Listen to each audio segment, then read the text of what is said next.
I am feeling the green vibes today. Hey everybody, Eva Zacharia here, and today on Weddings Made Easy, I'm getting you ready for St. Patrick's Day, for springtime, and for being outside in the great outdoors. If greenery is going to be anywhere in your wedding, I've got you covered with an awesome idea for your table numbers. Let's get started. The supplies list is within the blog post, which is linked in the video description if you're watching on YouTube. First, I'm going to detach my leaves. It's so simple. You just lightly pull them away from the plastic. I'm making size piles to make it easier for me to see what I have.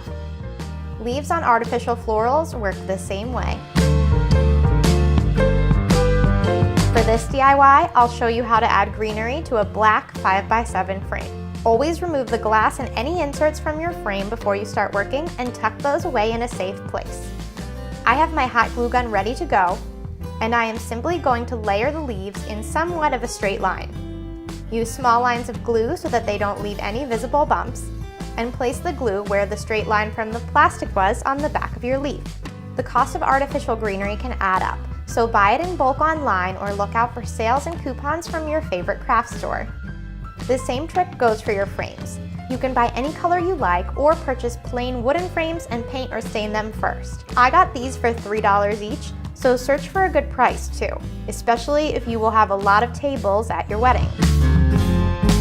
After the first layer, I add a few small leaves facing the other way to create some variety.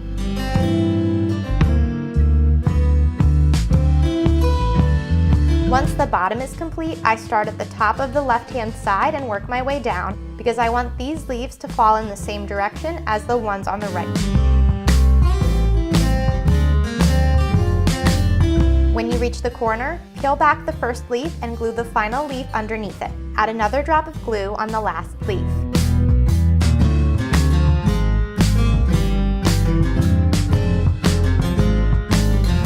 For the top, I place one leaf in each corner to make a heart-like shape, and then add the rest of my leaves in the same direction as the ones on the bottom before placing my small leaves on top.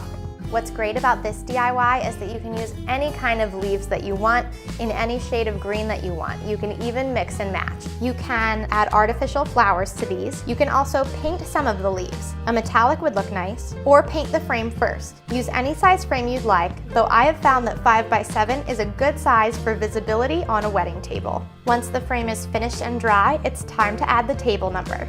You really only need to worry about drying if you're using paint here, because the hot glue dries very quickly. As I recommend in the word processor tutorial, print a rough or grayscale copy of your numbers to size them before printing out your finals. From my test prints, I learned that I need to cut on the inside of my green line. I have one that's already cut out. The tutorial on how to create the table numbers is linked in the video description and in the blog post. Then all that's left to do is put it in the frame. Give your glass a wipe down first, and be careful not to cut yourself. Make sure the glass is fully dry, and then layer in your glass, the table number, and the back of the frame. And here you have a beautiful way to add greenery to your tables. You can do this for a bridal shower, engagement party, wedding reception, anywhere that guests will have assigned seats. When you bring these to your venue, make sure they're wrapped properly to avoid any glass breaking, and label the box as fragile glass. For more great wedding DIY ideas, head to madeeasydiy.com, at Weddings Made Easy on Instagram, and be sure to like and subscribe on YouTube. Happy crafting!